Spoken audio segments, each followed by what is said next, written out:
Para sahabat Suyanto.id, ketemu lagi dengan channel Anda, channel pendidikan, yaitu sebuah channel yang didirikan untuk berbagi pengetahuan dan belajar sepanjang hayat.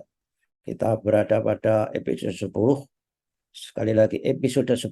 Saya ngomongnya agak bindeng-bindeng karena masih isoman, baru 3 hari. Dan tentu saja di episode ini kita tetap setia menjawab pertanyaan para calon mahasiswa peserta program PPG Prajabatan.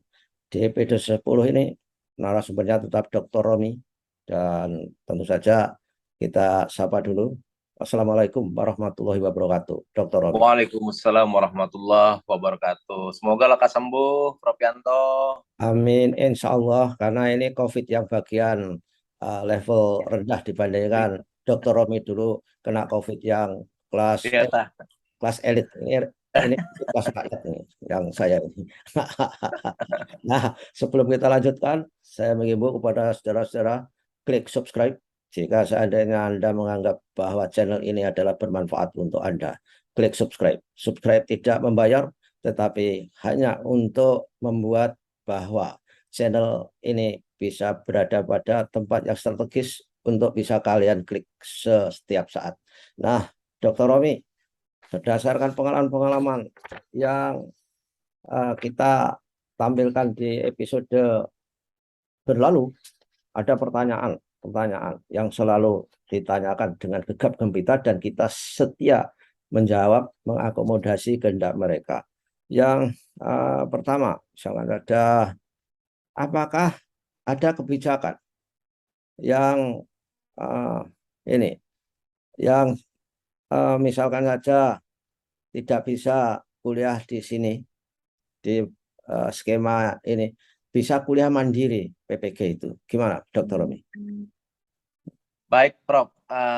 Memang untuk yang skema mandiri kita belum kita lakukan, ada aturannya, Prof. Ke depan, insya Allah yang dari mandiri, baik pembiayaan yang mandiri, pembiayaan dari Pemda itu bisa saja. Tapi tetap semuanya kuota, tetap quality assurance-nya ya kita yang kendalikan gitu, Prof, dari pusat gitu, Prof.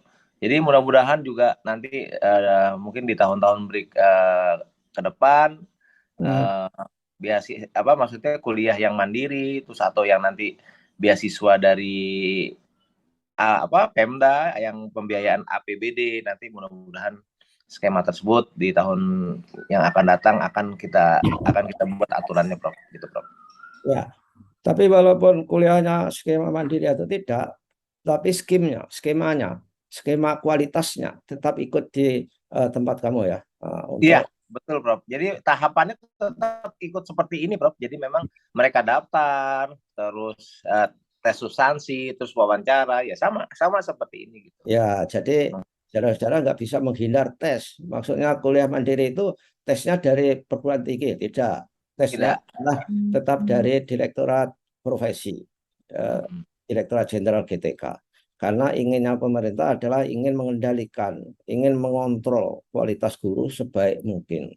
Jangan sampai guru itu dididik dengan cara yang kurang profesional. Tentu saja itu diawali dari sistem rekrutmennya, sistem tesnya, dan sebagainya. Nah, pertanyaan berikutnya, kemarin sudah menjawab belum ya, episode kemarin mengenai tes yang gelombang pertama diberitakan untuk gelombang kedua, sudah belum ini tadi? Oh, sudah, Oh, sudah, Prof. kemarin sudah ya. Dan sekarang kita berikutnya adalah linearitas. Gimana, Dokter Romi? Ada yang menanyakan linearitasnya, tolong dibuka agak fleksibel karena Longgar gitu ya. longgar, karena mapel produktif itu tidak tidak semua ada di SMK. Gimana? Baik, Prof. Memang untuk kebijakan yang untuk tahun ini, awal-awal tahun ini, bahwa kita kan berpegang kepada supply and demand ya, Prof. Ya, Bahwa misalkan kekurangan guru itu dari guru pensiun di tahun ini.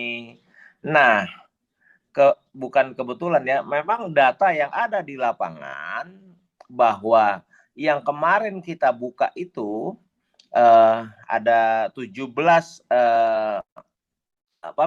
bidang studi yang kita buka, itu adalah bidang-bidang studi yang memang betul-betul banyak yang kos di tahun 2023 gurunya karena pensiun dan hal-hal yang lain gitu, Prof. Nah, kalau misalkan kita bicara terkait misalkan linearitas, nah itu tetap linearitas kita kan ada ininya, Prof, ada peraturannya. Jadi terkait tentang linearitas keilmuan itu. Memang beberapa kita mengacunya ada peraturan terkait dengan linearitas gitu. Nah, itu juga membatasi misalkan tidak sembarangan misalkan orang-orang yang sarjana lulusan dari misalkan kejuruan gitu ya, bidang kejuruan, dia tidak serta-merta dia misalkan dia buka bisa ngambil misalkan bidang matematika atau segala macam. Nah, itu tetap dibatasi, Prof, terkait tentang linearitas gitu, Prof. Ya, ya, ya, ya. Linearitas tidak semata-mata berdasarkan kekurangan guru, tetapi juga Iya, basis pada pohon ilmu, ya kan? Tidak betul, Bu. tidak sembarangan membuka itu. Nah, begitulah saudara-saudara apa yang bisa kita gali informasi dari Dr. Romi. Dr. Romi ini semakin menjadi sahabat kalian semua karena semua persoalan bisa ditanyakan kepada beliau. Dan tentu saja terima kasih Dr. Romi atas kehadirannya melayani mereka para pendaftar PPG Prajabatan. Terima kasih. Assalamualaikum warahmatullahi wabarakatuh. Assalamualaikum warahmatullahi wabarakatuh.